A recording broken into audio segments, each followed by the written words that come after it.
오늘도 우리 머리 위로 해가 떴습니다.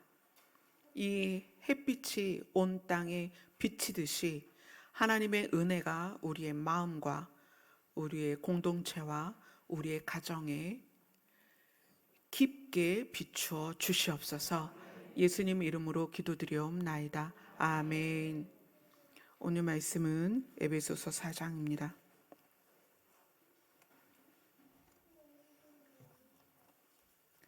에베소서 4장 11절부터 16절까지입니다.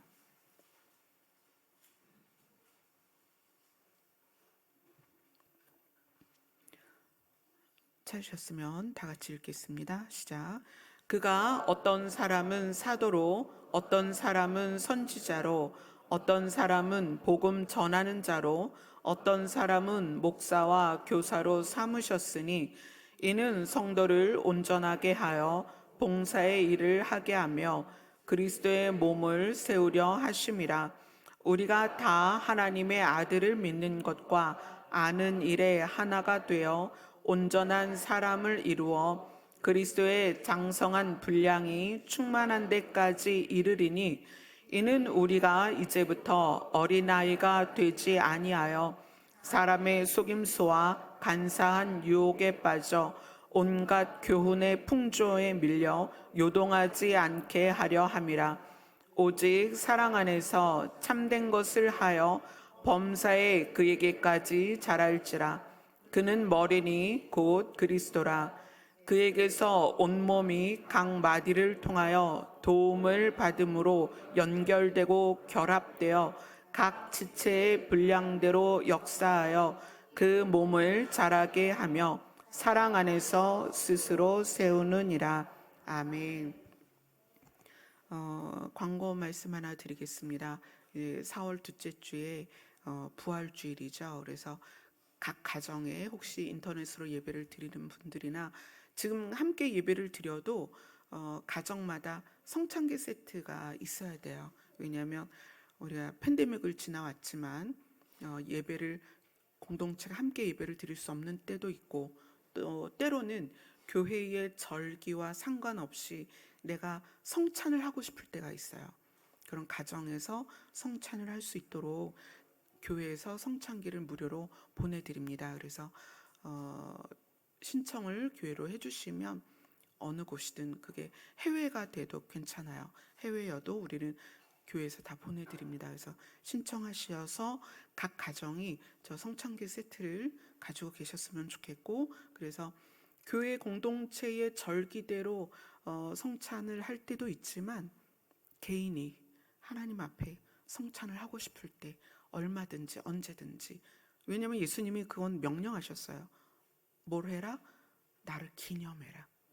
그러니까 여러분이 각자의 삶 가운데 가정에서 그렇게 주의 이름을 기념하는 시간을 가지셨으면 좋겠습니다. 오늘 본문으로 지난주에는 성도의 마음의 작동 원리 중에 합력이라는 말씀을 함께 나눴어요. 성도의 마음의 작동 원리. 심리라는 것은 마음을 우리가 사용하는, 어떻게 사용하는가에 대한 내용이라면 성도의 심리는 도덕적이거나 윤리적인 기준으로는 심리를 바르게 가져갈 수 없습니다. 성도의 심리는 반드시 하나님이 하나님의 마음을 어떻게 작동시키는가, 하나님이 하나님의 마음을 어떻게 쓰시는가를 알고 그것에 기준한 우리의 마음씀이 돼야 된다. 그래서 성도는 반드시 하나님의 아들을 믿는 것과 하나님의 아들을 아는 것에서부터 그 마음을 제대로 쓸 수 있습니다. 아멘. 그래서 우리가 여기 모였기 때문에 우리가 하나님을 아버지라고 부르는 성도로서 마음을 어떻게 쓰며 어떻게 사용하며 어떻게 작동해야 되는가를 예수 그리스도와 하나님의 마음을 알아가면서 배워가야 돼요. 그래서 지난주에는 합력이라는 단어를 함께 나눴죠. 합력과 협력은 다르다. 협력은 내가 주체가 되어서 누군가와 마음을 합치는 거고, 합력은 다른 주체가 분산된 힘들을 모아서 하나의 결정체를 이루는데, 그 주체가 누구냐면 하나님이시다. 하나님께서는 개인적인 합력을 이루신다. 우리 개인이 지나온 삶, 각자의 삶의 길이가 있죠. 그 생명의 길이만큼 경험이 있고 상처가 있고 연약함이 있고 나에 대한 자기의 주관적인 생각들이 있어요. 그런데 하나님은 우리 개인적으로 각 개인의 모든 시간을 통틀어서 그 사람의 과거를 모아서 지금의 나를 만들고, 그 다음에 지금의 나를 어디로 이끌어 가냐면 살리는 자리까지 이끌어 가신다. 그것이 하나님의 개인을 향한 합력이다. 그래서 우리가 나 자신을 돌이켜 볼 때 기억도 하기 싫은 과거들이 있을 거예요. 인정하고 싶지 않은 나의 모습, 정말 싫은 나의 모습, 정말 쓰레기 같은 나의 과거가 있다는 얘기예요. 그러나 하나님은 그거를 잘라내서 넌 이런 면이 있으니까 이거는 정말 버려야 돼, 그게 아니라 그 연약함조차도 가져다가 우리를 살리는데 쓰신다. 그래서 자기 자신을 버리지 마세요. 포기하지 마세요. 나의 부족함이나 연약함을 하나님은 사용하셔서 나를 지금의 하나님을 아버지라고 부를 수 있는 자리까지 이끄셨다는 것을 늘 기억하셔야 됩니다. 그 다음에 내가 지금 이 자리에 있는 것, 여러분이 이 자리에 있는 것은 누군가의 힘을 하나님께서 사용하셨다. 그게 가족의 중보일 수도 있고, 또 그동안 여러분이 지나온 공동체들이 있을 거 아니에요. 여러분이 처음 우리 교회를 다니신 게 아니라 여러분 각자가 인생의 길이만큼 많은 여러 교회를 지나왔습니다. 그때 지나온 곳들에서 상처를 입고 왔을 수도 있어요. 그러나 그곳에서 있었던 공동체 가족들이나 또는 사역자들이 여러분을 위해서 기도했다는 거예요. 누군가의 기도, 그 다음에 여러분 한 사람을 살려내기 위해서의 누군가의 협력들, 누군가의 도움. 여러분은 지금 아마 모를 거예요. 그러나 하나님의 나라에 가면, 하나님의 나라에 가서 온전한 지식이 생기고 온전한 과거에 대한 헤아림이 생겼을 때, 그때 여러분은 깨닫게 될 거예요. 내가 지금 이 시간에 하나님 앞에 있다는 것은 수많은 사람들의 도움 때문이구나. 지금은 모를 거예요. 지금은 내가 여기 있는 것이 어쩌다 온 것 같고 내가 정말 갈망하여 온 것 같지만, 여러분이 이곳에 있는 것은, 저 자신이 이곳에 서 있는 것은 제 노력의 결과가 아니라는 거예요. 누군가의 기도와 누군가의 도움과 누군가의 손내밈과 누군가의 토닥여줌, 위로, 격려, 이러한 것들 때문에 제가 이 자리에 있는 거거든요. 하나님은 합력하여 선을 이루십니다. 그래서 여러분들이 자기 자신도 소중하게 생각해야 될 뿐더러 여러분이 마주해야 하는 모든 사람들, 가깝게는 가족부터 남편, 아내, 자녀, 부모, 형제를 비롯해서 여러분들이 대하는 공동체 지체들, 또 여러분들이 사회 구성원으로 살아갈 때 만나는 모든 사람들이 하나님은 협력하여 사람을 살려내는 개인으로서 다 작용되고 있기 때문에 모든 사람에 대하여 소중히 여겨야 된다. 그렇게 우리가 지난주에 나눴죠. 그리고 이제 오늘은 에베소서 4장 본문에서 16절을 같이 읽겠습니다. 시작. 그에게서 온 몸이 각 마디를 통하여 도움을 받음으로 연결되고 결합되어 각 지체의 분량대로 역사하여 그 몸을 사랑 안에서 스스로 세우느니라. 예수 그리스도의 몸을 이루는, 그래서 각 온 몸이 각 마디를 통하여 그리스도로부터 도움을 받아서 연결되고 결합되어 여기까지가 합력입니다. 하나님이 주체가 되어 그렇게 합력하게 하셔요. 그런데 그 합력을 위해서는 반드시 뭐가 따라야 되냐면 각 지체의 분량대로 역사해야 된다. 이렇게 나와요. 각 지체의 분량대로 역사를 하여 그 몸을 자라게 하며 사랑 안에서 스스로를 세우느니라. 그러면 각 지체의 분량대로 역사한다는 건 뭐냐면 각 지체가 자기의 기능을 수행을 해야 됩니다. 귀는 귀대로, 코는 코대로, 눈은 눈대로 각 지체가 자기의 기능을 수행을 해야 하고, 그 다음에 각 지체가 자기의 가지고 있는 기능을 효력을 발휘를 해야 돼요. 일을 해야 돼요. 그거는 여러분 여기 계신 분들이 각자 다 이름이 달라요. 그거를 이름을 저는 정체성이라고 부르고 싶은데 각 사람이 자기의 정체성대로 이 땅에서 살아가야 됩니다. 근데 이것을 이제 여기에서는 사랑 안에서 스스로 세운다, 이렇게 스스로를 세워간다 이렇게 이야기하는데 그거를 이제 한마디로 말하면 독립입니다. 독립은 의존하거나 예속되지 않는 것입니다. 의존이라는 것은 내가 어떤 거를 붙드는 거고, 예속된다는 거는 내가 어느 영향에 들어가 버리는 거죠. 근데 독립은 의존하거나 예속되지 않는 것이다. 그러면 우리가 스스로 생각할 때 사람들은 보통은 거의 다 자기 자신에 대하여 완전하다고 생각하는 사람이 거의 없어요. 완전하다고 생각하는 사람이 얼마나 될까요? 우리는 스스로 다 부족하고 연약하다고 생각을 합니다. 그런데 스스로 연약하고 부족하다고 생각하는 우리가 어떻게 독립을 할 것이냐, 무엇을 근거로, 어떻게 내가 의존하거나 예속되지 않을 수 있느냐, 그럼 이제 근거를 봐야 되겠죠. 우리가 어떻게 그럴 수 있는가? 로마서로 가겠습니다. 로마서 5장 8절입니다.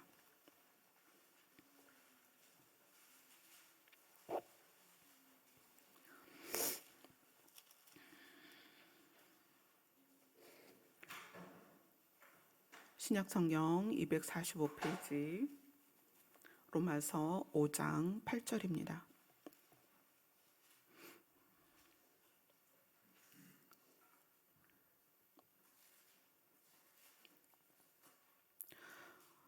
로마서 5장 8절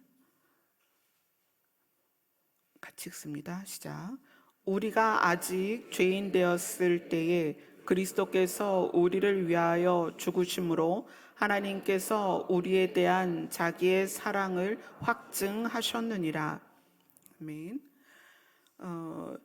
로마서가 여러 가지 특징이 있지만 이 신약 성경 안에서 로마서에서 가장 많이 쓰는 표현이 있어요. 표현. 뭐냐면 위하여라는 말이에요. 자, 8절에 보면 우리가 아직 죄인 되었을 때에, 우리가 여전히 연약할 때, 우리가 여전히 죄의 그 영향에서 벗어나지 못하고 있을 때 그리스도께서 우리를 위하여 죽으심으로 하나님께서 우리에 대한 자기의 사랑을 확증하셨느니라 이렇게 나와 있는데, 여기에서의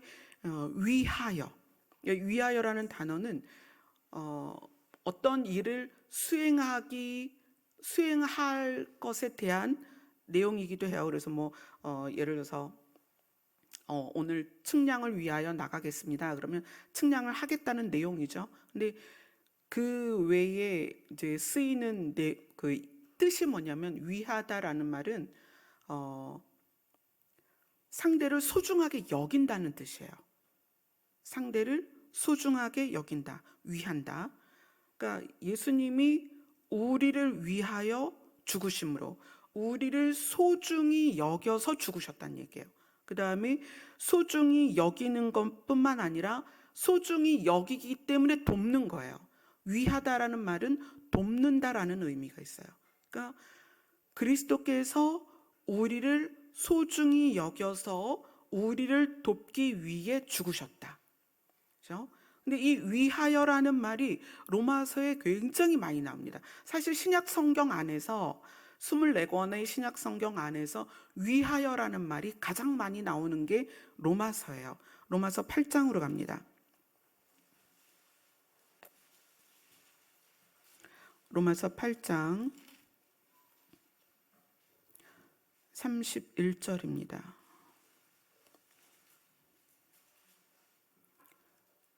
같이 읽습니다. 시작.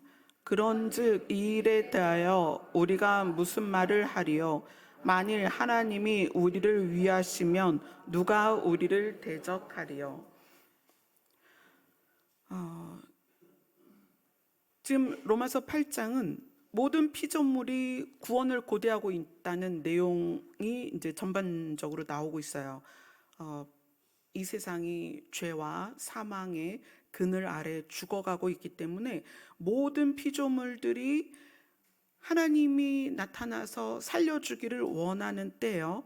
그래서 하나님은 우리가 지난주에 로마서 8장 28절을 통해서 모든 것이 합력하여 선을 이룬다. 하나님은 모든 것을, 에너지를, 힘을, 사람들을 모아서 살리는 일을 이루신다. 그러면서 나오는 게 31절인 거예요. 그런즉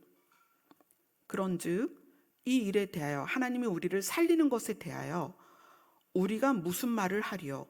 만일 하나님이 우리를 위하시면, 우리를 소중히 여겨서 무엇인가 돕기를 시작하신다면 누가 우리를 대적하겠느냐? 자, 32절을 같이 읽습니다. 시작. 자기 아들을 아끼지 아니하시고 우리 모든 사람을 위하여 내주신 이가 어찌 그 아들과 함께 모든 것을 우리에게 주시지 아니하겠느냐? 자기 아들을 아끼지 아니하시고 우리 모든 사람을 소중히 여겨서 돕기 위하여 아들을 내어주신 이가 어찌 아들과 함께 다른 것도 우리에게 주시지 않겠느냐? 위하여라는 말이요,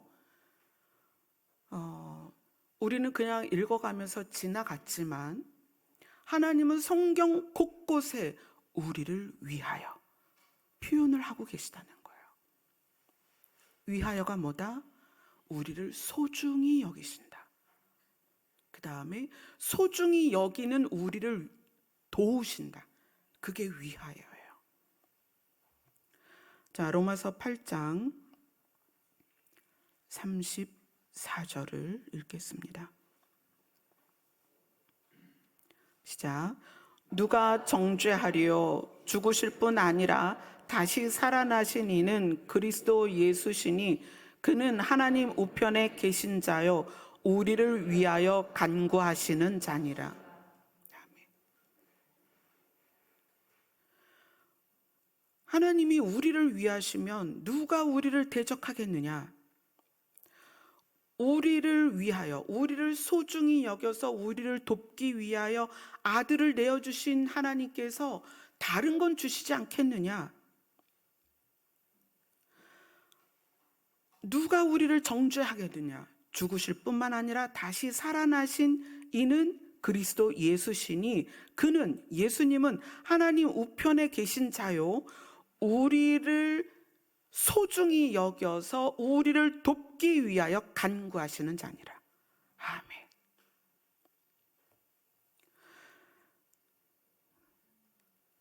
이 위하여라는 단어가 성경 안에서 우리를 향하여 계속 반복하여 표현하시는 이유는 우리가 알았으면 좋겠다. 하나님이 누구를 소중히 여기신다? 우리를 소중히 여기신다. 하나님이 누구를 위하여 일하신다?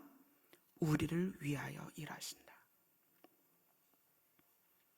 로마서 8장 37절입니다. 같이 읽습니다. 시작. 그러나 이 모든 일에 우리를 사랑하시는 이로 말미암아 우리가 넉넉히 이기느니라. 아멘. 요 부분은 조금 구체적으로 보도록 할게요. 이 모든 일이라는 거는 우리가 하나님 나라에 도달하기까지 겪는 많은 일들이에요.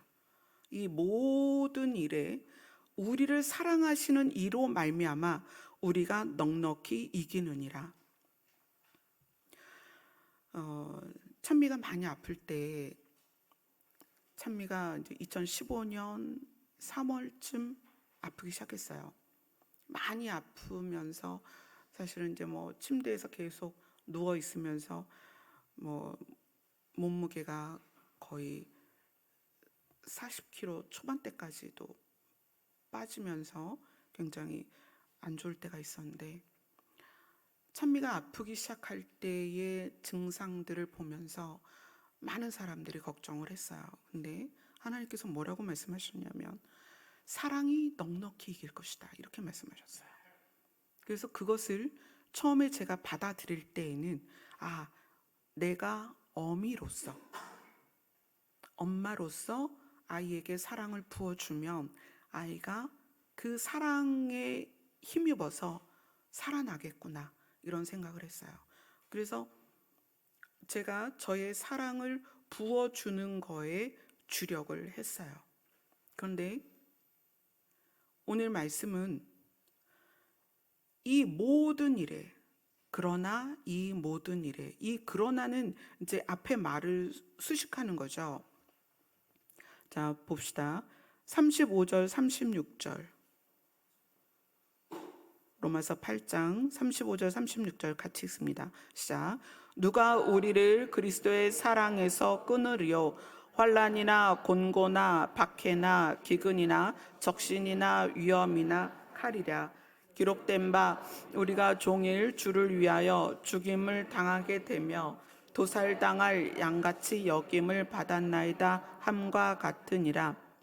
자, 이 그러나는 우리가 하나님 나라에 갈 때까지 있을 많은 일들을 수식하고 있는 거예요. 환난이나 곤고나 박해나 기근이나 적신이나 위험이나 마치 죽임을 당하게 되는, 도살당할 양같이 여김을 받을 수밖에 없는 우리의 모든 삶, 그러한 삶이 우리 안에 있을 것이지만 이 모든 일에서 우리를 사랑하시는 이로 말미암아 우리가 넉넉히 이기느니라.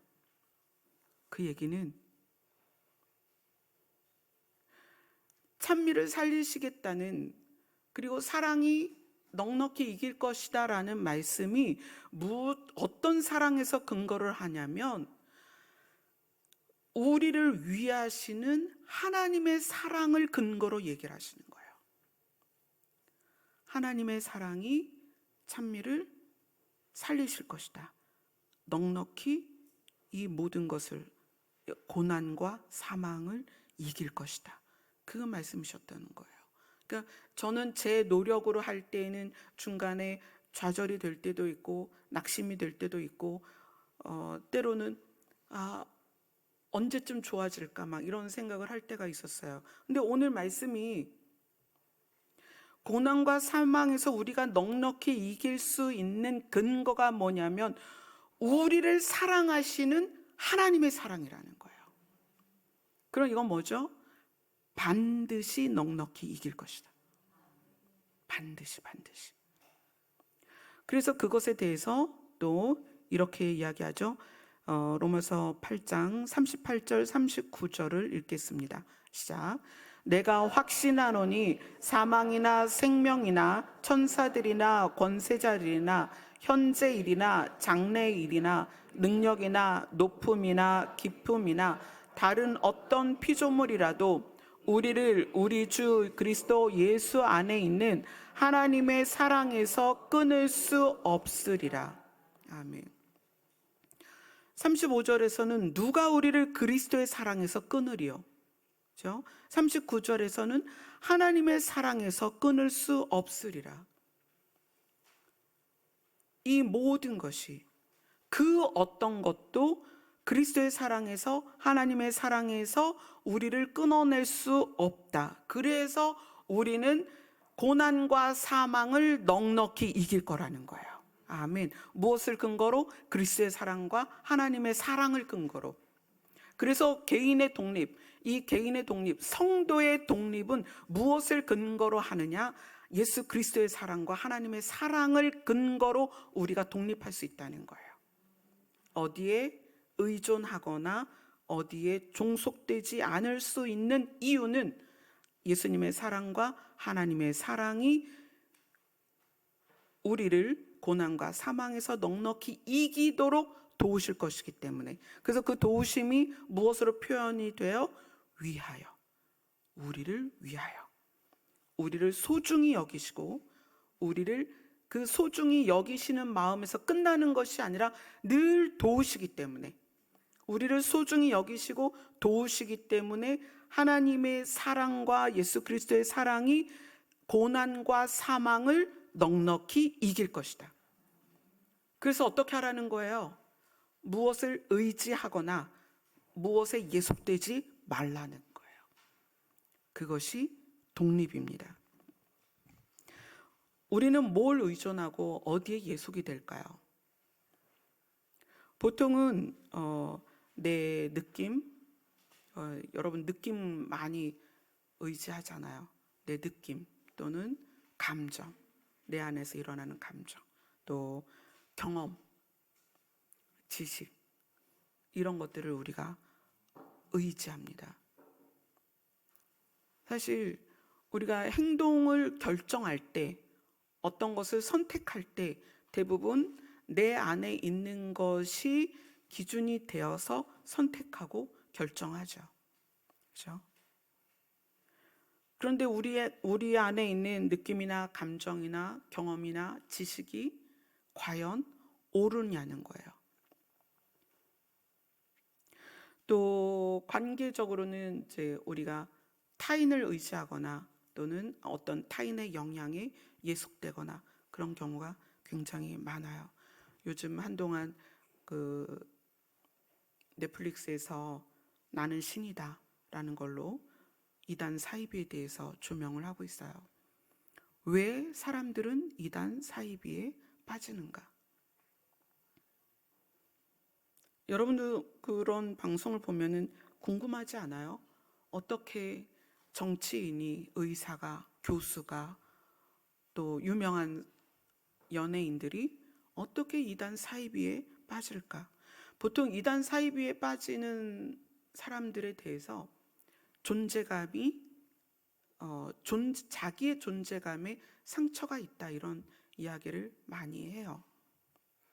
이 존재감을 손상받았다, 이거는 이제 태어났을 때 우리는 첫 관계가 주 양육자죠. 이 첫 관계가 주 양육자인데, 이 주 양육자가 부모일 수도 있고, 보통은 부모죠. 보통은 부모지만 부모가 없을 때에는 조부모가 될 수도 있어요. 또 주 양육자가 형제일 수도 있어요. 근데 그 주 양육자로부터 사랑을 받지 못하면, 주 양육자로부터 존중을 받지 못하면 그때부터 존재감에 상처를 입어요.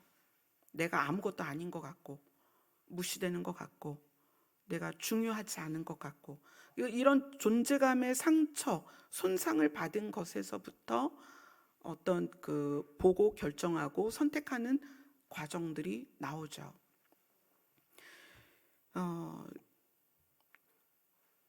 근데 제가 돌이켜 보면 만나는 많은 분들이 대부분은 그 존재감의 손상을 가지고 있어요. 어느 정도. 왜 그러냐면, 부모가 자녀를 사랑하는 건 당연한데 부모가 자녀를 사랑하는 것을 어떻게 표현하는지를 잘 몰라요. 그걸 배워본 적이 없기 때문에. 그러다 보니까 부모가 의도하지 않았는데 자녀는 부모가 나를 존중하지 않는 것처럼 느껴요. 부모가 존중하지 않은 건 아니에요. 물론 부모가 존중하지 않는 경우도 있죠. 그런데 부모가 존중하지 않은 건 아닌데 자녀가 느낄 땐 존중받지 못했다고 느껴서 자기 존재감이 손상을 받는 거예요. 그래서 자기 존재감의 손상을 받는 경우에 많은 부분 어떻게 삶에서 나타나냐면, 역할에 매몰이 돼요. 역할에 집중을 하다가 역할에 매몰이 돼요. 이 매몰이라는 단어는 어떤 의미냐면 파묻혀서 보이지 않는 거예요. 그러니까 역할에 매몰됐다는 거는 그 역할을 처음에 열심히 감당하다가 내가 그 안에 파묻혀서 자기가 없어져 버리는 거예요. 그런 경우는 이제 흔히 엄마들이 그런 경우가 많아요. 나는 자식을 향해서 이렇게 얘기해요. 난 너 없으면 안 돼. 네가 전부야. 엄마의 전부야. 너는 엄마의 전부야. 이 말이 맞나요? 틀리나요? 그렇게 하면 안 되는 거거든요. 너는 엄마의 전부야. 라는 인식을 가지고 자녀를 키운 분들이 자녀가 품에서 떠났을 때 빈집 증후군이라고 하죠. 자녀가 엄마를 떠났을 때 견디질 못해요. 그래서 그 역할에 매몰된 분들이 예를 들어서 아들이나 딸들이 독립할 수 있도록 내버려 두질 않아요. 결혼까지는 시키는데 결혼해서도 아들이든 딸이든 내 영향의 테두리 안에 가두어 놓고 사위나 며느리가 내 아들과 딸에게 곁다리처럼 느껴지는 거예요. 그래서 모든 삶에 개입하고 아들과 딸이 결혼했음에도 불구하고 그들의 결정을 좌우하려고 하죠. 이게 자기가 엄마의 역할에 매몰되어 버린 거예요. 자기는 없고 자기 자신이 자녀와 독립된 존재로 느껴지지 않는 거예요. 특히 엄마들이 딸에 대해서 많이 그래요. 엄마들이 딸을 자기의 아바타로 느끼는 거야. 그래서 딸의 모든 삶에 자기를 투영시키는 거야. 그러니까 딸이 기분 좋으면 엄마도 기분 좋고, 딸이 불행하면 엄마도 불행하고, 그래서 딸이 결혼을 했음에도 불구하고 그 가정이 엄마의 아바타처럼 움직이기를 원해요. 또 엄마들이 보통 아들한테도 그런 경우가 많죠. 그래서 엄마가 아들과 편이 되고 며느리는 아들의 가정을 유지하는데 도움을 주는 존재 정도. 그래서 엄마들이 며느리에게 불만을 표하는 내용이 대부분 이런 거예요. 아들한테 좀 잘해줘라. 뭐 자식을 낳든 살림을 하든 돈을 벌어오든 다 내가 일체로 느끼는 아들에게 도움을 주는 존재로 그렇게 생각을 해요.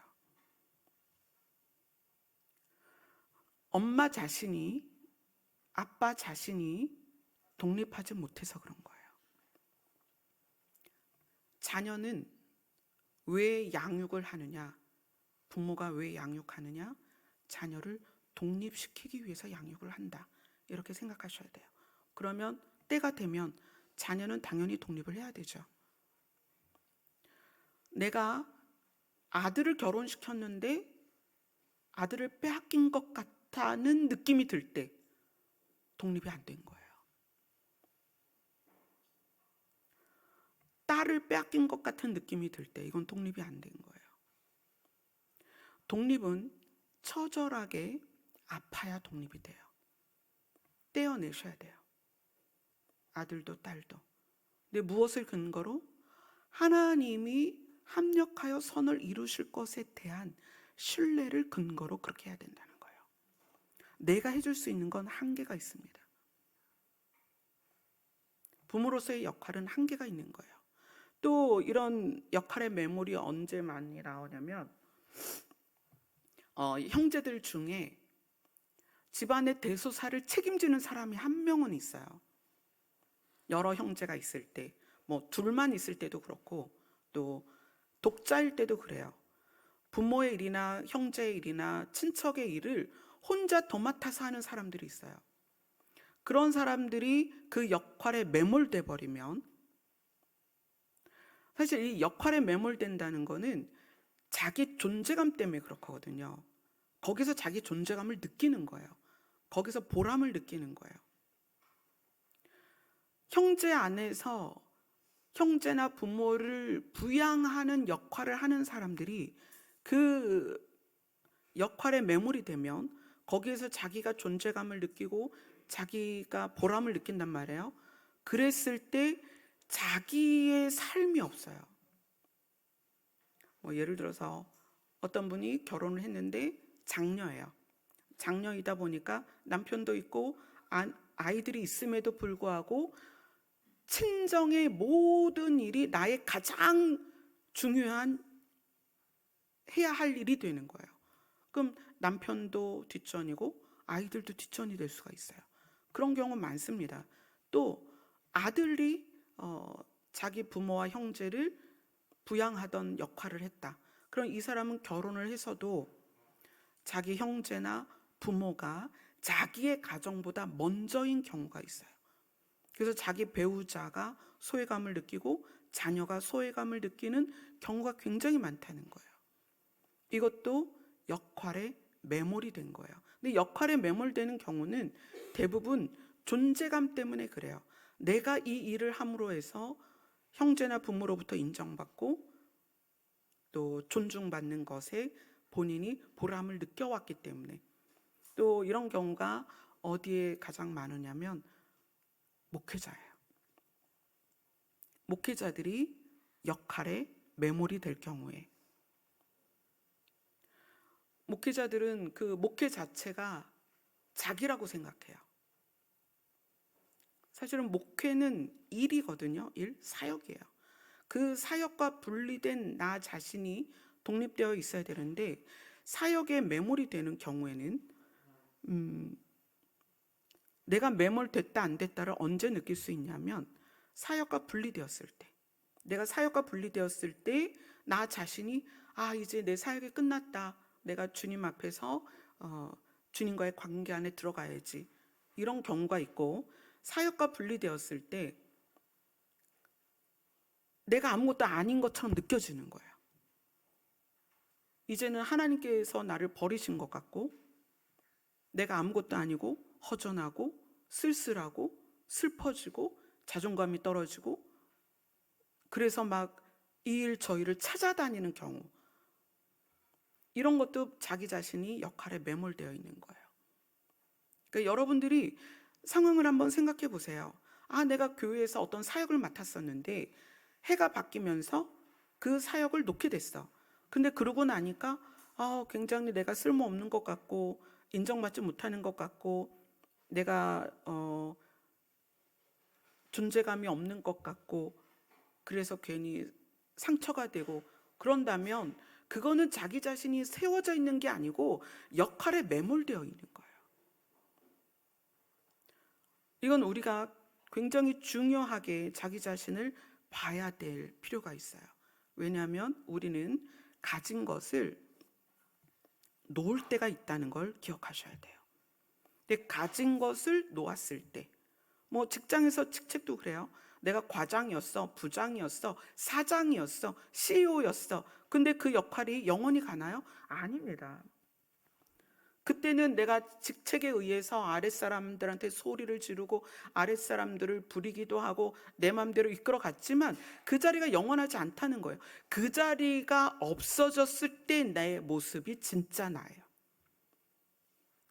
그런데 대부분 우리는 무언가에 매몰되어서 거기에서 존재감을 느끼고 있다는 거예요. 건강하지 않은 거예요. 성도의 독립은 무엇을 근거로 독립하느냐? 하나님께서 나를 사랑하시는 그 사랑으로 근거되어 독립되어야 된다는 거예요. 또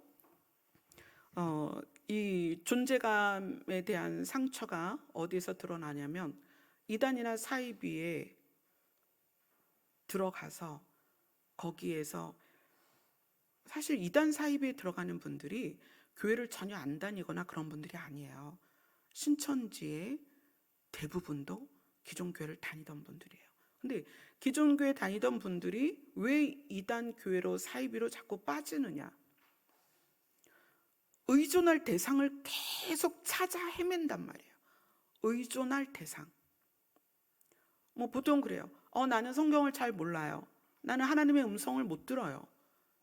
그러다 보니까 누가 그 JMS의 후계자였던 사람이 거기서 나와서 하는 말이 그래요. JMS 후계자였던 사람이 처음 JMS에 어떻게 들어갔느냐?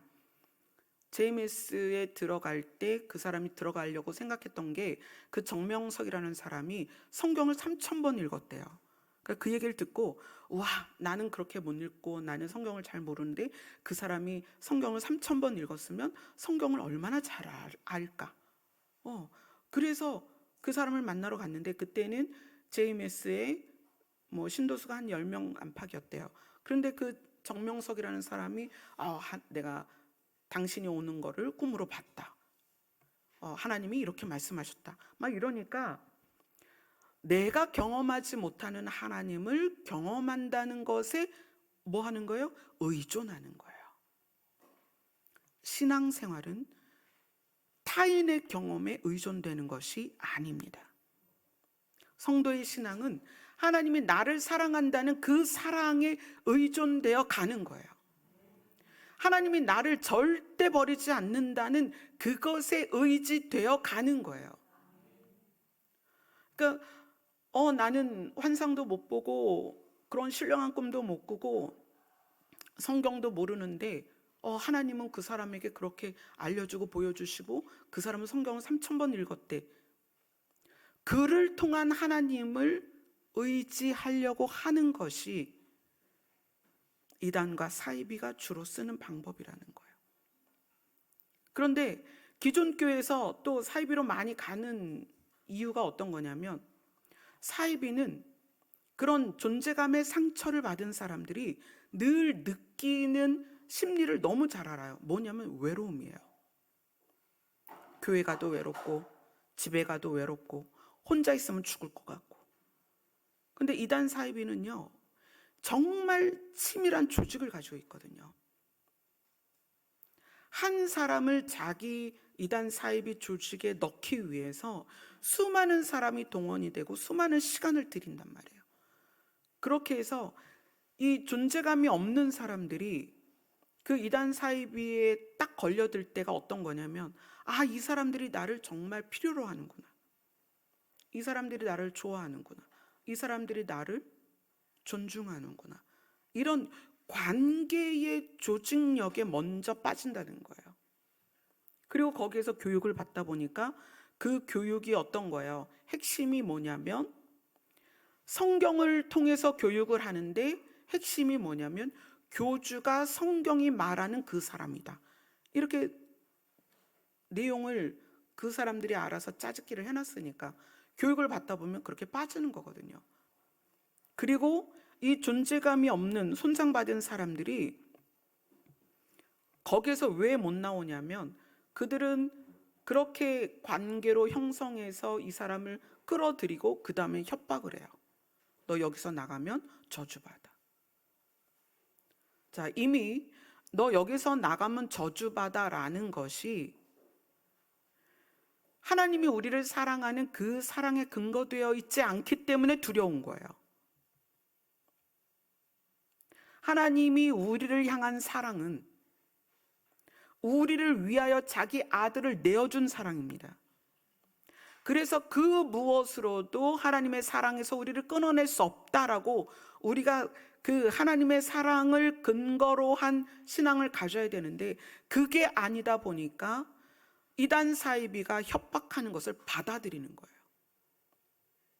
그래서 JMS는 자기 그 신도들에게 인터넷도 하지 마라, TV도 보지 마라, 모든 매체를 끊고 그 다음에 JMS에 속하지 않은 사람들은 대부분 만나지 마라. 관계를 다 끊어요.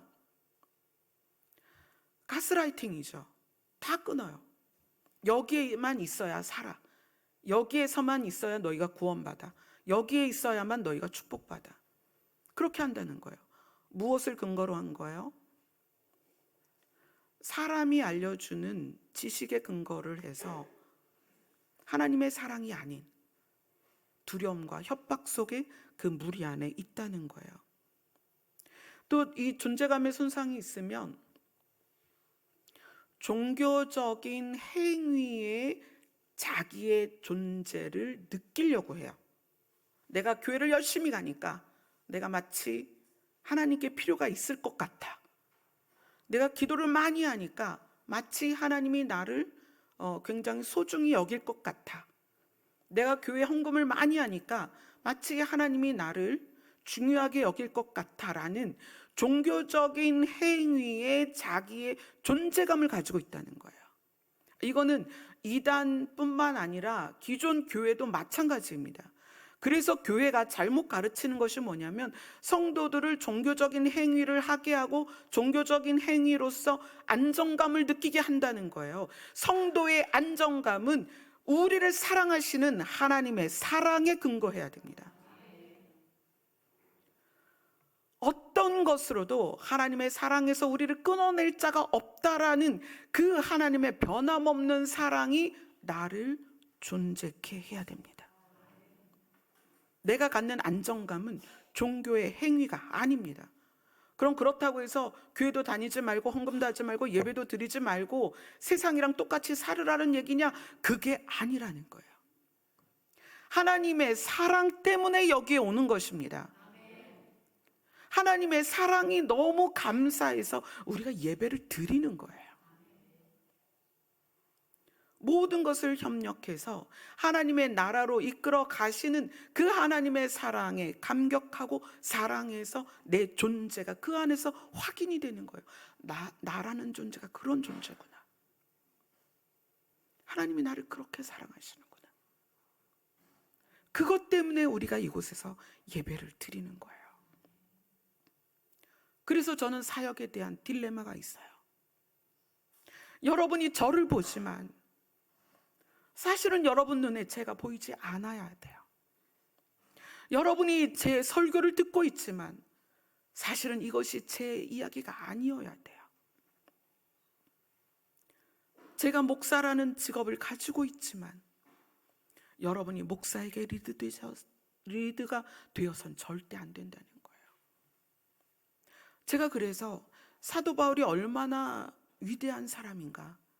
우리가 신약 성경의 대부분을 바울이 쓴 서신서를 통해서 신약 성경이 만들어졌는데 제자들의 사복음서나 바울의 신약 성경 그 편지 서신서들을 읽으면서 우리는 성경을 통해서 예수 그리스도를 바라보고 하나님을 바라볼 수 있다는 게 은혜예요. 우리가 베드로를 믿거나 바울을 믿거나 마태나 마가를 믿지 않잖아요. 성경의 놀라움은 거기에 있는 거예요. 성경 말씀으로 우리를 누구를 발견해요? 예수 그리스도를 발견하는 거예요. 성경 말씀을 통해서 누구를 발견해요? 하나님을 발견하는 거예요.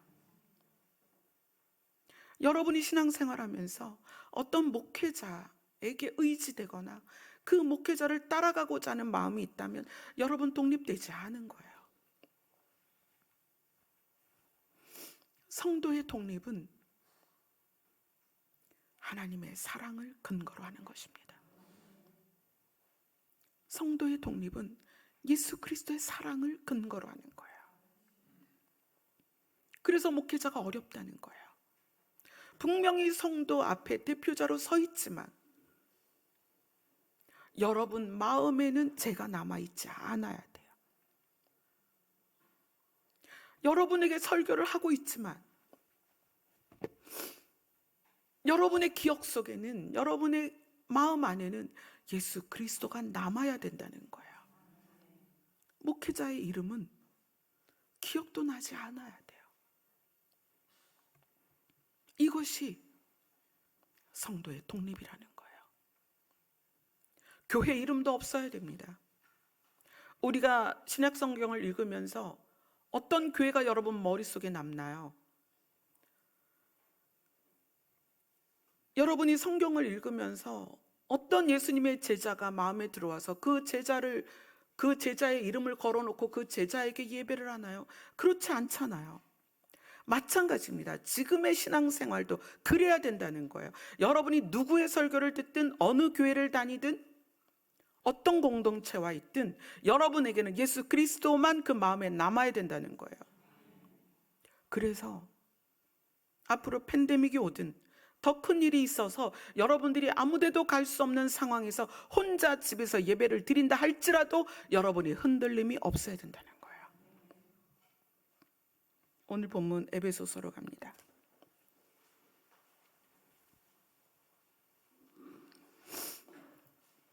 오늘 에베소서 4장 본문에서 11절부터 14절까지 같이 읽겠습니다. 시작. 그가 어떤 사람은 사도로, 어떤 사람은 선지자로, 어떤 사람은 복음을 전하는 자로, 어떤 사람은 목사와 교사로 삼으셨으니 이는 성도를 온전하게 하여 봉사의 일을 하게 하며 그리스도의 몸을 세우려 하심이라. 우리가 다 하나님의 아들을 믿는 것과 아는 일에 하나가 되어 온전한 사람을 이루어 그리스도의 장성한 분량이 충만한 데까지 이르리니 이는 우리가 이제부터 어린아이가 되지 아니하여 사람의 속임수와 간사한 유혹에 빠져 온갖 교훈의 풍조에 밀려 요동하지 않게 하려 함이라. 아멘. 여러분이 어떤 것에도 의존되지 않고 어떤 힘에도 여러분이 예속되지 않고 오직 예수 그리스도의 사랑으로 말미암아 든든히 서셔야 됩니다. 여러분 스스로를 세워가는 힘은 여러분 자신을 사랑하는 여러분 한 사람을 위하여 아들을 내어주신 하나님의 사랑으로 말미암아 세워지는 것이라는 거예요. 올해 초에 하나님께서 그런 말씀을 주셨어요. 15년 전과 같을 것이다. 올해가 15년 전과 같을 것이다. 제가 몇 분한테는 그 말씀을 드렸는데 15년 전과 같을 것이다. 그래서 제가 15년 전을 찾아봤어요. 15년 전에 도대체 무슨 일이 있었나? 2008년이더라고요. 2008년에 미국에서부터 금융위기가 있었죠. 리먼 브라더스라는 은행이 문을 닫았어요. 그때 당시에 아마 5개 은행이 파산한 것 같아요. 그것이 전 세계로 여파가 있었죠. 지금 이제 그러한 일들이 실리콘밸리 뱅크라든가 지금 미국에서 총 3개의 은행이 파산을 했습니다. 이게 불똥이 지금 유럽으로 튀어서 유럽도 지금 굉장히 어려운 가운데 있어요. 금융위기가 2008년처럼 미국에서부터 시작이 됐어요. 그런데 2008년에는 미국이 각 나라의 중앙은행 총재들을 모아서 협의를 했어요. 자, 우리가 함께 공조하지 않으면 전 세계가 부도가 난다. 그러니까 각 나라가 금리를 낮추자. 그래서 미국부터 해서 금리를 낮춰가며 조율을 해서 그 위기를 벗어났어요. 그래서 2009년에는 사실 플러스 성장을 했습니다. 나라들이. 근데 올해는 어떤 차이가 있냐면 공조가 어려운 때예요. 2008년에는 공조가 가능했어요. 전 세계가. 근데 올해는 은행들이 파산하는 것을 지금 미국은 정부가 그 은행 파산하는 걸 막아내고 있거든요. 근데 이게 4개월, 5개월 후에 더 이상 감당할 수 없는 지경이 올 거란 말이에요. 그런데도 미국은 금리를 올립니다. 미국이 금리를 올린다는 거는 환차익과 환차손이라는 게 있는데 미국으로 돈이 쓰나미처럼 몰려 들어가요. 환차익 때문에. 그러면 전 세계가 전부 부도가 나요. 지금 현재 한 60개국이 IMF에 구제를 신청해 놓은 상태예요. 굉장히 우려스러운 상태죠. 그런데다가 러시아하고 우크라이나 전쟁하죠. 중국이 대만하고 갈등하고 있죠. 막 이런 어떤 그 갈등의 구조가 공조를 할 수 없는 시기라는 거예요, 지금 올해는. 그래서 2008년 때는 그 미국발 금융 위기가 잘 마무리되어서 어쨌거나 2009년도에는 플러스 성장으로 간 나라들이 많아요. 하지만 올해는 국가별 공조가 어렵기 때문에 그 지금 신냉전 시대다 이렇게 얘기하잖아요. 각 나라가 각자 도생하자 그래서 무기를 지금 쌓아놓고 우리나라도 언제 정말 일촉즉발이라고 하죠. 그런 상황에 있어요. 각 나라들이 굉장히 갈등을 지금 굉장히 많이 갖고 있어요. 그래서 우리나라가 일본하고 협력하려고 하는 이유도 중국으로부터의 위협이나 이런 것들이 심상치 않기 때문에 갑자기 우리나라 정부가 일본에 가서 손잡자고 하는 게 그런 이유들이거든요. 12년 만에 왜 일본하고 손잡으려고 할까요? 우리가 눈으로 드러나지 않지만 수면 아래에서 많은 위협이 존재하기 때문에 그래요. 근데 이런 상황에서 우리가 정말 어려운 일을 겪게 된다면 우크라이나나 러시아처럼 우리가 이 한반도에 전쟁이 있다면 우리는 어떻게 할 것이냐? 우리가 살아나는 방법, 우리가 하나님의 나라까지 그 길을 잃지 않고 갈 수 있는 유일한 방법은 우리를 사랑하시는 그리스도의 사랑이, 우리를 사랑하셔서 그리스도를 내어주신 하나님의 사랑이 사망과 환난을 넉넉히 이기게 할 것이라는 거예요. 그것 위에 여러분의 믿음을 세우셔야 됩니다. 여러분이 저와 유대 관계를 강력하게 해서 여러분에게 유익이 있느냐? 없어요. 제가 웬만하면 여러분 눈앞에 안 나타나는 이유가 있어요.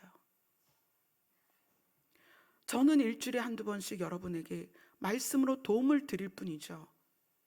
저는 여러분에게 어떤 것도 도와드릴 수 없어요. 물론 때로는 하나님의 음성을 듣고 방향을 설정하기도 하고 해야 할 걸 하기도 합니다. 그러나 저는 여러분을 도울 수 없습니다. 마찬가지로 여러분도 저를 도울 수 없습니다. 여러분을 하나님의 나라까지, 여러분을 한 명도 잃지 않고 하나님 나라까지 데려가는 분은 하나님 자신입니다.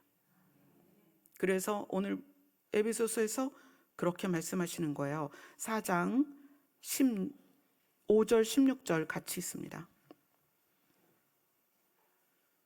시작. 오직 사랑 안에서 참된 것을 하여 범사에 그에게까지 자랄지라. 그는 머리니 곧 그리스도라. 그에게서 온 몸이 각 마디를 통하여 도움을 받음으로 연결되고 결합되어 각 지체의 분량대로 역사하여 그 몸을 자라게 하며 사랑 안에서 스스로를 세우느니라. 아멘. 예수 그리스도는 그분의 사랑으로 우리를 세워가시고 우리는 우리 스스로를 예수 그리스도의 사랑을 베이스로 세워간다는 거예요. 다른 건 필요가 없어요. 저도 눈에 보이는 사람일 뿐이고요. 교회도 눈에 보이는 건물일 뿐입니다. 여러분의 믿음을 또는 여러분의 존재를 또 하나님의 나라에 가기까지 그 모든 과정을 누가 인도하시느냐? 살아계신 하나님이 인도하십니다. 아멘. 기도하겠습니다.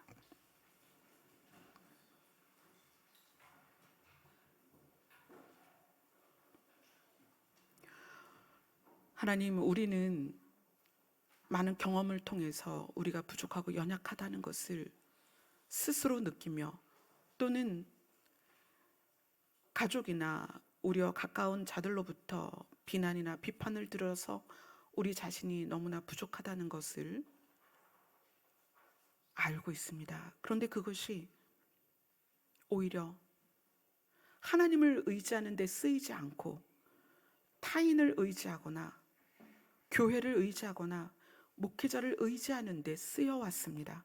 이제는 그 어떤 것에 있어서 우리를 살리시고 하나님의 사랑에서 끊을 수 없는 그 우리를 위하여 아들을 내어주신 하나님의 사랑에 의지되어서 그것이 베이스가 되는, 그것으로 말미암아 우리가 세워지는 성도의 독립을 이루게 하여 주시옵소서. 예수님 이름으로 기도드리옵나이다. 아멘. 아버지 앞에 서게 하는 예수님의 은혜를 찬양하겠습니다.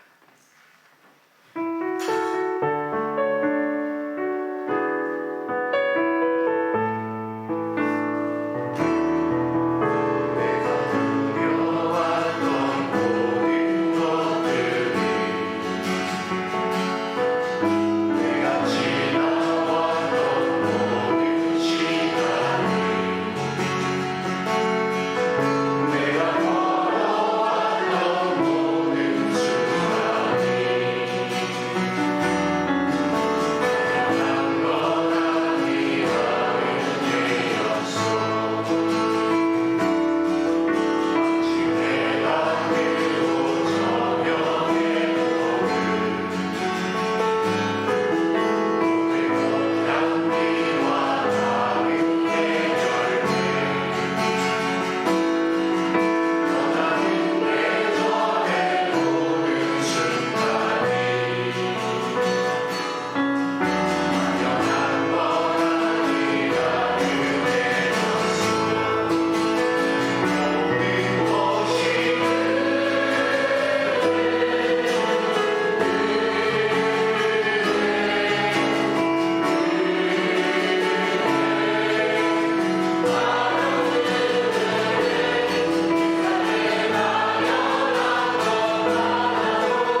없을 것입니다. 우리가 직업을 잃고 건강을 잃고 가족을 잃고 또는 집을 잃고 내가 자존감이 떨어질 수밖에 없는 그런 나락에 떨어진다 할지라도 하나님의 은혜는 여전히 우리를 살리실 것입니다. 성도의 독립은 은혜에 의존되는 것이고 성도의 독립은 나를 살리실 것이라는 변함없는 하나님의 약속에 의지되는 것입니다. 아멘. 내가 지금 이 시간에 불안하고 두렵고 연약하고 부족한 것이 느껴진다면 하나님의 이름을 부르세요. 그분이 우리를 도우십니다. 아멘. 기도하겠습니다.